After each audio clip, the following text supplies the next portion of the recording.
ഈശോയിൽ ഏറ്റവും സ്നേഹമുള്ള മാതാപിതാക്കളെ, പ്രിയ സഹോദരി സഹോദരന്മാരെ, കുഞ്ഞുമക്കളെ,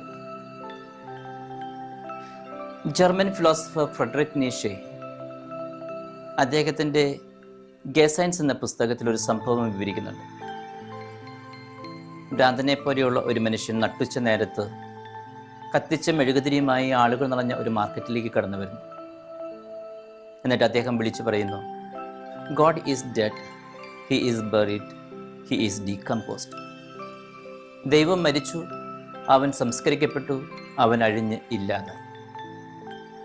ഈശോയുടെ മരണത്തെയും സംസ്കാരത്തെയും ആസ്പദമാക്കി നിരീശ്വരവാദിയായ നീഷെ ദൈവം ഇല്ല എന്ന് സ്ഥാപിക്കുവാൻ വേണ്ടി നടത്തിയ ഒരു പാഴായ ശ്രമം, അല്ലെങ്കിൽ ദൈവം ഉണ്ടെങ്കിൽ തന്നെ ആ ദൈവം മരിച്ചെന്നും അങ്ങനെയുള്ള ദൈവത്തിന് യാതൊരു കഴിവുകളും ശക്തിയുമില്ല എന്ന് സ്ഥാപിക്കാൻ വേണ്ടിയാണ് ഭ്രാന്തനായ ആ മനുഷ്യനിലൂടെ ഫ്രെഡറിക് നീഷെ പരിശ്രമിക്കുന്നത്. അത്തരത്തിൽ അനേകായിരം പേർ കാലാകാലങ്ങൾ ശ്രമിച്ചതിനും പരാജയപ്പെട്ടതിനും ചരിത്രം സാക്ഷിയാണ്. അതെന്തുമാകട്ടെ, ക്രൈസ്തവ ലോകം ഇന്ന് ദൈവപുത്രനായ ഈശോയുടെ പീഡാനുഭവ മരണ സംസ്കാരത്തെ അനുസ്മരിക്കുകയാണല്ലോ. മലയാളത്തിൽ നമ്മൾ ദുഃഖവെള്ളി എന്നാണ് പറയുന്നത്. അതിൻ്റെ ഇംഗ്ലീഷ് പരിഭാഷ എൻ ഓഫുൾ ഫ്രൈഡേ എന്നാണ്. ഇന്നലെ നമ്മൾ പെസഹ ആഘോഷിച്ചു. ഈശോ സ്ഥാപിച്ച കുർബാനയുടെയും പൗരോഹിത്യത്തിൻ്റെയും കൂദാശ സ്ഥാപനവും കാൽക്കഴുകൽ ശുശ്രൂഷയും വളരെ ആഘോഷപൂർവ്വമായി നമ്മൾ അനുസ്മരിക്കുകയും കൊണ്ടാടുകയും ചെയ്തു. നമ്മളൊക്കെ ഇന്നലെ വളരെ സന്തോഷഭരിതരായിരുന്നു. എന്നാൽ ഇന്നാകട്ടെ നമ്മളേറെ ദുഃഖിതരാണ്. വളരെ ദുഃഖപൂരിതമായ ഒരു ആംബിയൻസ് ആണ് ബോധപൂർവ്വം നമ്മൾ ഇവിടെ പള്ളിയിൽ ഒരുക്കിയിട്ടുള്ളത്. കളർ പൂക്കളോ അൾത്താര വിരികളോ തുടങ്ങി സന്തോഷത്തിൻ്റെതായ ഒന്നും ദേവാലയത്തിലില്ല. ഇന്നത്തെ ഗാനങ്ങൾക്ക് വിവിധ വാദ്യോപകരണങ്ങൾ നമ്മൾ ഉപയോഗിക്കുന്നില്ല. ഭൂരിഭാഗം സ്ത്രീകളും കുട്ടികളും കറുത്തതോ അല്ലെങ്കിൽ വെളുത്തതോ ആയ വസ്ത്രങ്ങളാണ് ധരിച്ചിരിക്കുന്നത്. മനുഷ്യനെ ആർദ്രമായ അനുഭവങ്ങളിലേക്ക്, ആഴമായ ചിന്തകളിലേക്ക് കൊണ്ടുപോകുന്ന വേദപുസ്തക വായനകളാണ് ഇന്നുണ്ടായിട്ടുള്ളത്. നമ്മുടെ എല്ലാ പ്രാർത്ഥനകളും, പ്രത്യേകിച്ച് പീഡാനുഭവ വായനയും കുരിശിൻ്റെ വഴി പോലുള്ള പ്രാർത്ഥനകൾ, പാന വായന എന്നിവയും ഒരുപക്ഷെ സുവിശേഷ പ്രസംഗവും ഒക്കെ ഏറെ ദുഃഖസാന്ദ്രമാണ്. അങ്ങനെ മൊത്തത്തിൽ ഈ ദേവാലയവും നമ്മുടെ വീടുകളുടെയും ഒക്കെ ഒരു ആംബിയൻസ് എന്ന് പറയുന്നത് വളരെ ദുഃഖപൂരിതമാണ്. ദുഃഖവെള്ളി അല്ലെങ്കിൽ ഓഫുൾ ഫ്രൈഡേ എന്നൊക്കെ പറയുമ്പോൾ അതിൻ്റെ അർത്ഥം നഷ്ടപ്പെട്ടു പോകുന്നുണ്ട്. യഥാർത്ഥത്തിൽ ഇതൊരു ദുഃഖവെള്ളി അല്ല, ഏറെ സങ്കടപ്പെട്ടിരിക്കേണ്ട ഒരു ദിവസവുമല്ല. ഇംഗ്ലീഷ് തന്നെ ഗുഡ് ഫ്രൈഡേ എന്നാണല്ലോ വിളിക്കുന്നത്. അതാണ് കൂടുതൽ അർത്ഥവത്തായത്, നല്ല വെള്ളി. എന്തുകൊണ്ടാണ് നമ്മളൊക്കെ ഇത്ര ദുഃഖപൂരിതരായിരിക്കുന്നത്? അത്തരമൊരു വികാരത്തിന് എന്തെങ്കിലും പ്രസക്തി ഉണ്ടോ?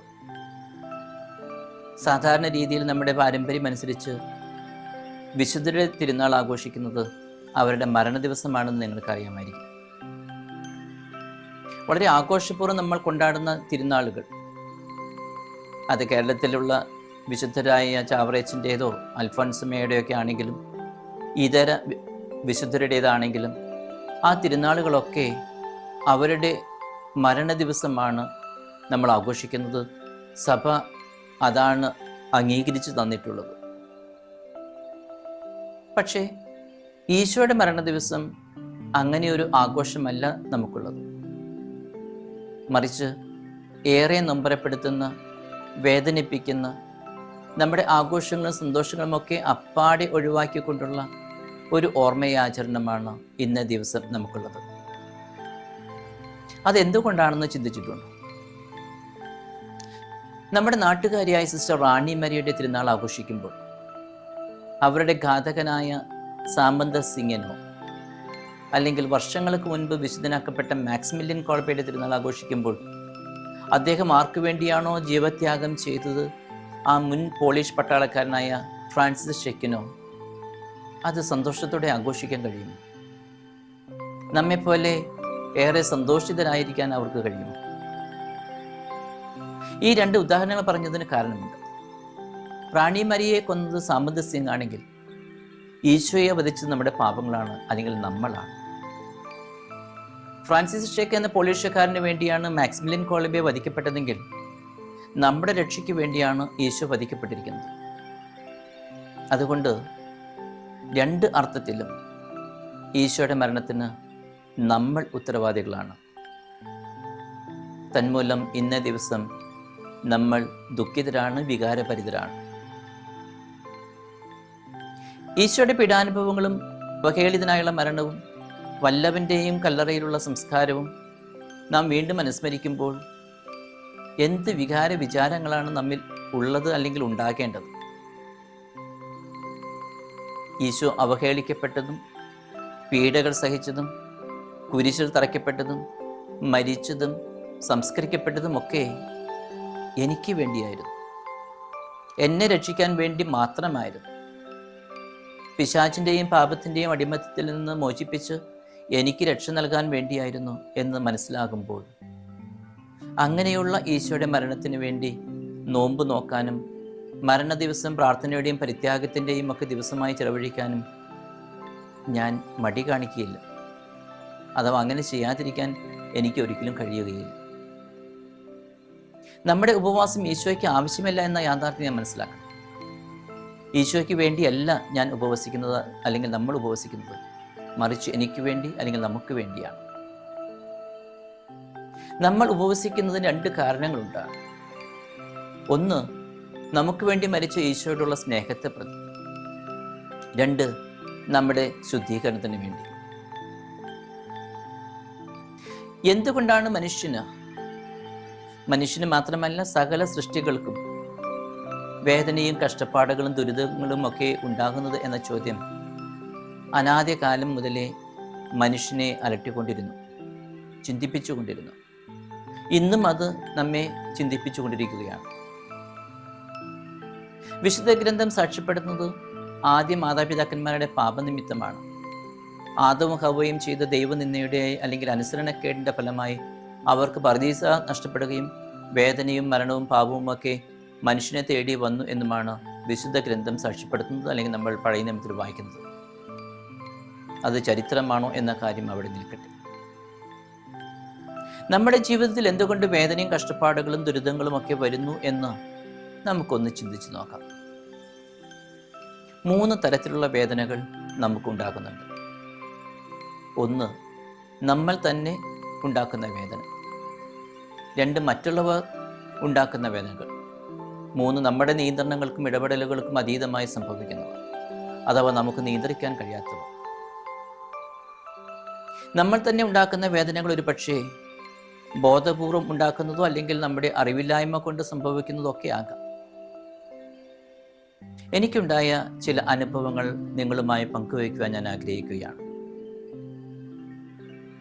ഞാനൊരു സ്കൂളിൽ പ്രിൻസിപ്പൽ ആയിരിക്കുമ്പോൾ അവിടെ പഠിച്ചിരുന്ന ഒരു കുട്ടിയുടെ ചേച്ചിയുടെയും മറ്റൊരു സ്കൂളിൽ പഠിച്ചിരുന്ന വേറൊരു പെൺകുട്ടിയുടെയും മരണങ്ങൾ ഒരു പക്ഷേ നമ്മുടെയൊക്കെ കണ്ണ് തുറപ്പിക്കേണ്ടതാണ്. എൻ്റെ സ്കൂളിലെ കുട്ടിയുടെ ചേച്ചി അടുത്തുള്ള ഒരു സ്കൂളിൽ 10ാം ക്ലാസ് പഠിച്ചുകൊണ്ടിരിക്കുകയായിരുന്നു. ആ വർഷം 10ൽ പഠിക്കുന്ന കുട്ടികളെയും കൊണ്ട് അവരുടെ അവസാനത്തെ സ്കൂൾ ടൂറിന് പോകുന്ന കാര്യം അധികൃതർ അറിയിക്കുകയുണ്ടായി. ക്ലാസ് കഴിഞ്ഞ് വളരെ സന്തോഷത്തോടെ വീട്ടിലേക്ക് തിരിച്ചു വന്ന ആ കുട്ടി അമ്മയോട് പറഞ്ഞു, സ്കൂളിൽ നിന്ന് ടൂറ് പോകുന്നുണ്ട്, എനിക്കും പോകണം. 2 പേരൻസും ഡോക്ടർമാരായിരുന്നു. പിതാവ് വിദേശത്ത് ജോലി ചെയ്യുന്നു, അമ്മ നാട്ടിലെ ഒരു ആശുപത്രിയിൽ. 2 കുട്ടികളും അവരുടെ അമ്മയും മാത്രമാണ് വീട്ടിൽ താമസിച്ചിരുന്നത്. എനിക്ക് ടൂറ് പോകണമെന്ന് പറഞ്ഞപ്പോൾ അമ്മ പറഞ്ഞു, നീ പോകണ്ട, 10ാം ക്ലാസ്സിലായതുകൊണ്ട് നന്നായി പഠിക്കും. മാത്രമല്ല ആ സ്ഥലത്തേക്ക് ഇതിനു മുൻപ് പല പ്രാവശ്യം നമ്മൾ പോയിട്ടുള്ളതാണ്. അവിടെ ഒന്നും പുതുതായി കാണാനുമില്ല. പരീക്ഷ കഴിയുമ്പോഴേക്കും അച്ഛൻ നാട്ടിലേക്ക് വരും. അതിനുശേഷം നമുക്ക് വിദേശത്തേക്ക് ഒരു ടൂർ പോകാം. അവൾ ചാടിയും പിടിച്ച് പറഞ്ഞു, അത് പറ്റില്ല, എനിക്ക് കൂട്ടുകാരോടൊത്ത് ടൂർ പോകണം. അമ്മ പറഞ്ഞു, ഇല്ല, അത് നടക്കില്ല. അവൾ വിദേശത്തുള്ള പിതാവിനെ ഫോണിൽ വിളിച്ച് കാര്യം പറഞ്ഞു. പിതാവ് പറഞ്ഞു, അതിനെന്താ, നീ ടൂർ പൊക്കോളൂ, ഞാൻ അമ്മയോട് പറയാം.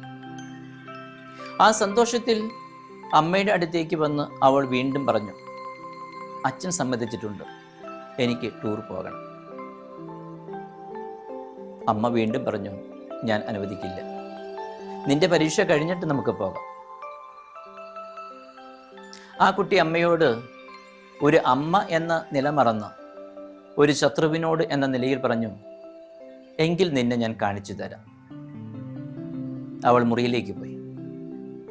ഏറെ സമയം കഴിഞ്ഞിട്ടും മുറിയിൽ നിന്നും പ്രത്യേകിച്ച് ശബ്ദമൊന്നും കേൾക്കാതെയും അവൾ താഴേക്ക് വരാതിരിക്കുകയും ചെയ്തപ്പോൾ അമ്മ അവളെ അന്വേഷിച്ച് മുറിയിലേക്ക് ചെന്നു. മുറി ഉള്ളിൽ നിന്ന് പൂട്ടിയിരിക്കുകയായിരുന്നു. വിളിച്ചിട്ട് ഒരു പ്രതികരണവും ഉണ്ടായില്ല. അമ്മയ്ക്ക് വല്ലാത്ത ഭയം തോന്നി. വാതിൽ തുറക്കാൻ കഴിയാതെ വന്നപ്പോൾ അയൽക്കാരെ വിളിച്ച് മുറി തുറന്നു നോക്കി. ഫാനിൻ്റെ ഹൂക്കിൽ സാരി ഉപയോഗിച്ച് അവൾ തൂങ്ങിക്കിടക്കുകയെന്നാണ് കണ്ടത്. രണ്ടാമത്തെ സംഭവം അടുത്തുള്ള വേറൊരു സ്കൂളിൽ പഠിച്ചിരുന്ന ഒരു 10ാം ക്ലാസ് പെൺകുട്ടി. ആ കുട്ടിയുടെ ചേച്ചി 12ാം ക്ലാസ്സിൽ നല്ല രീതിയിൽ പഠനം പൂർത്തിയാക്കി വിജയിച്ചതിന് ശേഷം വിദേശത്തേക്ക് MBBS പഠിക്കാൻ പോകുന്ന ഒരു സമയമായിരുന്നു. ഈ കുട്ടികളുടെയും മാതാപിതാക്കൾ രണ്ടുപേരും ഡോക്ടേഴ്സായിരുന്നു. അവൾ ഉപരിപഠനത്തിന് വിദേശത്ത് പോകുന്നത് കൊണ്ട് ആവശ്യമായ വസ്ത്രങ്ങളും മറ്റു ഉപയോഗ വസ്തുക്കളും വാങ്ങാൻ മാതാപിതാക്കളും 2 മക്കളും കൂടി പുറത്തുപോയി. സ്വാഭാവികമായും പഠിക്കാൻ പോകുന്ന ചേച്ചിക്കാണ് കൂടുതൽ സാധനങ്ങൾ വാങ്ങിയത്. രണ്ടാമത്തെ കുട്ടിയെ സങ്കടപ്പെടുത്താതിരിക്കാൻ അവൾക്കും കുറച്ച് ഡ്രസ്സ് വാങ്ങി. പക്ഷെ ചേച്ചിക്ക് കൂടുതൽ ഡ്രസ്സ് വാങ്ങിയത് അനുജത്തിക്ക് ഒട്ടും ഉൾക്കൊള്ളാനായില്ല. കുഞ്ഞുനാൾ തൊട്ട് അവളുടെ മനസ്സിൽ രൂപപ്പെട്ട ഒരു ചിന്തയുണ്ടായിരുന്നു, തന്നേക്കാൾ അധികമായി ചേച്ചിയെയാണ് മാതാപിതാക്കൾ സ്നേഹിക്കുന്നത് എന്ന്. അത് ശരിവെക്കുന്ന രീതിയിലാണ് ആ ദിവസത്തെ ഷോപ്പിംഗ് നടന്നത്. അവളുടെ കാഴ്ചപ്പാടിൽ ചേച്ചിക്ക് കൂടുതൽ വസ്ത്രങ്ങൾ വാങ്ങിയത് അവർക്ക്, മാതാപിതാക്കൾക്ക് അവളോടുള്ള സ്നേഹ കൂടുതൽ കൊണ്ടാണ് എന്നാണ് അവൾ ചിന്തിച്ചത്. ഏറെ സങ്കടപ്പെട്ട് തിരിച്ചു വന്നതിന് ശേഷം ആ പെൺകുട്ടി ആത്മഹത്യ ചെയ്തു. ആരാണ് ഉത്തരവാദി? ആരെയാണ് കുറ്റപ്പെടുത്തേണ്ടത്? എവിടെയാണ് മാതാപിതാക്കൾക്ക് തെറ്റുപറ്റിയത്? അറിഞ്ഞോ അറിയാതെയോ നിസ്സാര കാര്യങ്ങൾക്ക് വേണ്ടി സ്വന്തം ജീവിതം അവസാനിപ്പിക്കുകയോ അല്ലെങ്കിൽ തങ്ങളുടെ ജീവിതത്തിലേക്ക് കുരിശുകളും വേദനകളും കഷ്ടപ്പാടുകളും ബോധപൂർവം ഉണ്ടാക്കുകയോ ചെയ്യുന്ന നിരവധി പേരെ നമുക്ക് ചുറ്റും കാണാൻ കഴിയും. ഒരുപക്ഷെ നമ്മൾ തന്നെ ആ വിഭാഗത്തിൽപ്പെടുന്നവരാകാം. രണ്ടാമത്തെ വിഭാഗത്തിലുള്ളവർ ബോധപൂർവമോ അല്ലാതെയോ കുരിശുകളും വേദനകളും മറ്റുള്ളവരുടെ ജീവിതത്തിൽ നൽകുന്നവരാണ്. മിക്കവാറും എല്ലാ ദിവസങ്ങളിലും നമ്മുടെ മാധ്യമങ്ങളിൽ നിറഞ്ഞു നിൽക്കുന്ന വാർത്തകൾ ഇത്തരത്തിലുള്ളതാണ്. മറ്റുള്ളവരെ കൊന്നു, പീഡിപ്പിച്ചു, നിരന്തരമായി കഷ്ടപ്പെടുത്തിക്കൊണ്ടിരിക്കുന്നു എന്നൊക്കെയുള്ള വാർത്തകളും സംഭവങ്ങളുമാണ് ഓരോ ദിവസവും നമ്മൾ കാണുകയും കേൾക്കുകയും ഒക്കെ ചെയ്തുകൊണ്ടിരിക്കുന്നത്. വളരെ നിരപരാധികളായ ചെറിയ കുട്ടികളെ പോലും ലൈംഗികമായി പീഡിപ്പിച്ചു കൊന്നുകളയുന്ന അല്ലെങ്കിൽ ആക്രമിച്ചു കൊന്നുകളയുന്ന, ലഹരിക്ക് അടിമകളായി മറ്റുള്ളവരെ ഉപദ്രവിക്കുന്ന, കൊല്ലുന്ന, കഷ്ടപ്പെടുത്തുന്ന എത്രയോ സംഭവങ്ങളാണ് ഓരോ ദിവസം എന്നോണം നടക്കുന്നത്. അവരുടെ മാതാപിതാക്കളുടെ ഭാഗത്തു നിന്നോ ഇരയുടെ ഭാഗത്തു നിന്നോ ചിന്തിക്കുമ്പോൾ എന്തുകൊണ്ട് തൻ്റെയോ തൻ്റെ മക്കളുടെയോ അല്ലെങ്കിൽ മാതാപിതാക്കളുടെയോ ഒക്കെ ജീവിതത്തിൽ ദൈവം ഇങ്ങനെയുള്ള കുരിശുകളും വേദനകളും അത്യാഹിതങ്ങളും നൽകുന്നു? അവർക്ക് എന്തുകൊണ്ട് ഇതിങ്ങനെ സംഭവിച്ചു എന്നൊക്കെ സ്വാഭാവികമായി ചിന്തിക്കും. ചോദ്യങ്ങൾ ഉയരാം. നമുക്കതിന് എന്ത് ഉത്തരമാണുള്ളത്? താത്വികമായി ഒരു ഉത്തരവും ആർക്കും തന്നെ സ്വീകാര്യമായില്ലെന്ന് വരാം. മൂന്നാമതായി, നമ്മുടെ ആരുടെയും നിയന്ത്രണത്തിലല്ലാതെയും നമുക്കൊന്നും തടുക്കാൻ കഴിയാത്തതുമായ നിരവധി കുരിശുകളാണ് അനുദിനം ഉണ്ടായിക്കൊണ്ടിരിക്കുന്നത്. ഈ അടുത്ത കാലത്ത് മ്യാൻമറിലുണ്ടായ ഭൂമികുലുക്കം, 1 വർഷം മുമ്പ് വയനാട് നടന്ന പ്രകൃതി ദുരന്തം, അതല്ലാതെയുള്ള ഒരുപാട് അത്യാഹിതങ്ങളും അപകടങ്ങളും മരണങ്ങളും ഒക്കെ ഓരോ ദിവസവും നമുക്ക് ചുറ്റും നടന്നുകൊണ്ടിരിക്കുകയാണ്. ആരാണ് ഇതിൻ്റെ ഉത്തരവാദി? എന്തുകൊണ്ടാണ് ഇതൊക്കെ സംഭവിക്കുന്നത്? അതിനൊന്നും പലപ്പോഴും നമുക്ക് ഉത്തരമില്ല. ഇന്ന് നമ്മൾ ഈശോയുടെ പീഡാനുഭവ മരണ സംസ്കാരത്തെക്കുറിച്ച് ചിന്തിക്കുമ്പോൾ ഒരു കാര്യം നമ്മൾ മനസ്സിലാക്കേണ്ടിയിരിക്കുന്നു. ഒന്ന്, നമ്മുടെ തെറ്റുകൊണ്ടോ അശ്രദ്ധ കൊണ്ടോ അതല്ലെങ്കിൽ ബോധപൂർവം നമ്മൾ വരുത്തി വയ്ക്കുന്ന വേദനയും കഷ്ടപ്പാടുകളും ദുരിതങ്ങളുമൊക്കെ എന്തു തന്നെയായാലും അത് നമ്മുടെ ജീവിതത്തിലായാലും മറ്റുള്ളവരുടെ ജീവിതത്തിലായാലും അതിന് യാതൊരു ന്യായീകരണവുമില്ല. അതുകൊണ്ട് തന്നെ അവ നിർബന്ധമായും ഒഴിവാക്കേണ്ടതാണ്. അല്ലാത്ത പക്ഷം നമ്മൾ വലിയ തെറ്റുകാരാകും. രണ്ടാമതായി, മറ്റുള്ളവരുടെ അശ്രദ്ധ കൊണ്ടോ അറിവില്ലായ്മ കൊണ്ടോ അതുമല്ലെങ്കിൽ ഒരുപക്ഷെ അവരുടെ ബോധപൂർവമായ പ്രവൃത്തികൾ കൊണ്ടോ നിരപരാധികളായി നമ്മുടെ ജീവിതത്തിൽ ഉണ്ടാകുന്ന വേദനകളും കുരിശുകളും കഷ്ടപ്പാടുകളുമൊക്കെ എന്തുകൊണ്ട് സംഭവിക്കുന്നു എന്ന് ചോദിച്ചാൽ നമുക്കതിന് വ്യക്തമായ ഉത്തരമില്ല. ബോധ്യം വരുന്ന രീതിയിലുള്ള ഒരു വ്യാഖ്യാനവുമില്ല.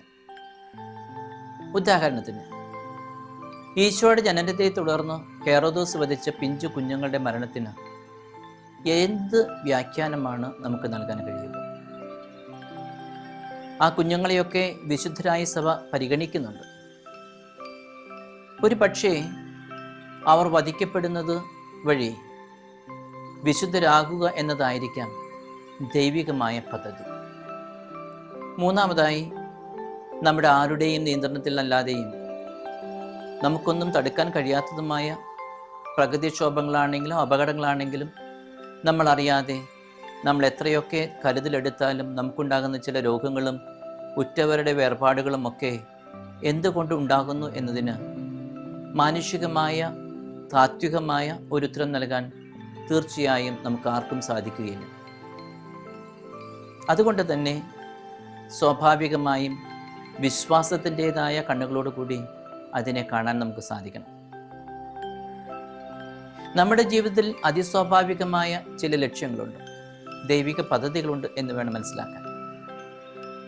ആ അർത്ഥത്തിൽ അവയെ സ്വീകരിക്കാൻ നമ്മൾ മനസ്സ് കാണിക്കുക, അതിനോട് സഹകരിക്കുക എന്നുള്ളത് മാത്രമാണ് കരണീയമായിട്ടുള്ളത്. ഈ അവസരത്തിൽ ഒരു കാര്യം കൂടി നാം ചിന്തിക്കേണ്ടിയിരിക്കുന്നു. ഒന്നാമതായി, കുരിശുകളോടും വേദനകളോടുമൊക്കെയുള്ള നമ്മുടെ മനോഭാവം എന്താണ്? സ്വാഭാവികമായും അത് എപ്പോഴും നിഷേധാത്മകമാണ്. ആരും വേദനയെ ഇഷ്ടപ്പെടാൻ സാധിക്കുകയില്ല. അതാണ് സർവത്ര ജീവജാലങ്ങളുടെയും പ്രകൃതിയാലുള്ള സ്വഭാവം. അതേസമയം നമ്മുടെ കഴിവിനും നിയന്ത്രണങ്ങൾക്കും അതീതമായി സംഭവിക്കുന്ന സർവ്വ കുരിശുകളോടും വേദനകളോടും രോഗങ്ങളോടും എന്നല്ല, നമ്മുടെ സമാധാനപൂർവമായ ജീവിതത്തിനെതിരായി സംഭവിക്കുന്ന എന്തിനോടുമുള്ള നമ്മുടെ മനോഭാവം എന്തായിരിക്കണം? ആത്യന്തികമായി പറഞ്ഞാൽ അവയെ ഒക്കെ വിശ്വാസത്തിൻ്റെ കണ്ണുകളോടുകൂടി നാം കാണണം. ദൈവിക പദ്ധതികളുടെ ഒരു വലിയ ക്യാൻവാസിൽ അവയെ നോക്കിക്കാണാൻ ശ്രമിക്കണം. രണ്ടാമതായി, നമ്മുടെ ജീവിതത്തിൽ മറ്റുള്ളവരുടെ ജീവിതത്തിലോ നമ്മുടെ ബോധപൂർവമായ തീരുമാനങ്ങൾ വഴിയോ പരിശ്രമം മൂലമോ വേദനയും കുരിശുകളും കഷ്ടപ്പാടുകളും ഉണ്ടാകാതിരിക്കാനായിട്ടുള്ള ആത്മാർത്ഥമായ പരിശ്രമം നമ്മുടെ ഭാഗത്തുണ്ടാകണം. അങ്ങനെയുള്ളൊരു ഉറച്ച തീരുമാനം ഉണ്ടാകണം. മൂന്നാമതായി, പ്രാർത്ഥനയിൽ അഭയം പ്രാപിക്കണം. ഈശോ തന്നെ അത് നമുക്ക് കാണിച്ചു തരുന്നുണ്ട്. തനിക്ക് വരാനിരുന്ന പീഡകളും മരണവുമൊക്കെ മാറ്റിത്തരണമേ എന്ന് പല പ്രാവശ്യം പിതാവിനോട് പ്രാർത്ഥിക്കുന്നുണ്ട്. അതുകൊണ്ട് തീവ്രമായ തീക്ഷ്ണമായ വിശ്വാസലൂന്നിയ പ്രാർത്ഥന ഉണ്ടാകണം. പക്ഷെ ഒരു കാര്യം നമ്മൾ മനസ്സിലാക്കണം, നമ്മുടെ എല്ലാ പ്രാർത്ഥനയും അതേപടി നടക്കണമെന്നില്ല. എല്ലാ പ്രാർത്ഥനയ്ക്കും നമ്മൾ ആഗ്രഹിക്കുന്നത് പോലെയുള്ള ഒരു പ്രത്യുത്തരം ദൈവത്തിൽ നിന്ന് ഉണ്ടാകണമെന്നില്ല. പിതാവായ ദൈവമേ, ഈ കാസ എന്നിൽ നിന്ന് അകറ്റിക്കളയണമേ എന്ന് പ്രാർത്ഥിച്ചിട്ട് പിതാവ് അത് നടത്തി കൊടുത്തില്ല. ഏൽ ഏൽ ലപ്മാ ശബ്ദാനി, എൻ്റെ ദൈവമേ എൻ്റെ ദൈവമേ എന്തുകൊണ്ട് നീ എന്നെ ഉപേക്ഷിച്ചു എന്ന് കരഞ്ഞു വിളിച്ചിട്ടും പിതാവിൽ നിന്ന് ഒരു ഉത്തരവും ലഭിച്ചില്ല. ആ യാഥാർത്ഥ്യം നമ്മൾ മനസ്സിലാക്കണം. നാലാമതായി, കുരിശുകൾ നമ്മെ വേദനിപ്പിച്ചേക്കാം, നമ്മെ അവയ്ക്ക് തകർക്കാൻ കഴിയുകയില്ല എന്നുള്ള ഒരു കാഴ്ചപ്പാടും മനോഭാവവും സമീപനവും നമുക്ക് എപ്പോഴും ഉണ്ടാകണം.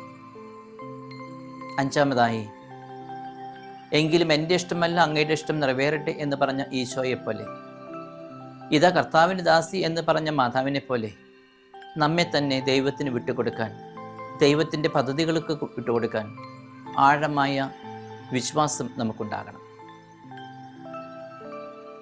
ആറാമതായി, ഈശോയിൽ നിന്നും നമ്മൾ പഠിക്കേണ്ട ഒരു വലിയ പാഠമുണ്ട്.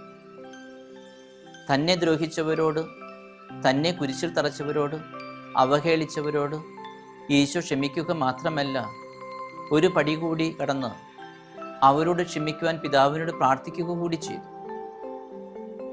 അതൊരു വലിയ മാതൃകയാണ് ഈശോ നമുക്ക് കാണിച്ചു തന്നത്. ഇന്നലെ ശിഷ്യന്മാരുടെ പാദങ്ങൾ കഴുകി സ്വയം ദാസനായിക്കൊണ്ട് ലോകത്തെ പഠിപ്പിച്ച മാതൃകയേക്കാൾ ഒരു പക്ഷേ വലുതാണ് ഇന്ന് കുരിശിൽ കിടന്നുകൊണ്ട് തന്നെ വധിക്കുന്നവർക്കായുള്ള, അവരോട് ക്ഷമിക്കണമേ എന്നുള്ള പിതാവിനോടുള്ള പ്രാർത്ഥന. ദൈവത്തിന് നമ്മെ തന്നെ സ്വയം വിട്ടുകൊടുക്കാനും, ദൈവത്തിൻ്റെ ഇഷ്ടങ്ങൾ അതെന്ത് തന്നെയായാലും നമ്മുടെ ജീവിതത്തിൽ സംഭവിക്കട്ടെ എന്ന കാഴ്ചപ്പാടോടുകൂടി അവയെ സമീപിക്കാനും, വിശ്വാസത്തോടെ എന്തിനേയും അഭിമുഖീകരിക്കാനും നമുക്ക് സാധിക്കട്ടെ. അതിനുവേണ്ടി നമുക്ക് പ്രാർത്ഥിക്കാം. നമുക്ക് വേണ്ടി മരിച്ച ഈശോ നമ്മെ അനുഗ്രഹിക്കട്ടെ. പിതാവിൻ്റെയും പുത്രൻ്റെയും പരിശുദ്ധാത്മാവിൻ്റെയും നാമത്തിൽ ആമേൻ.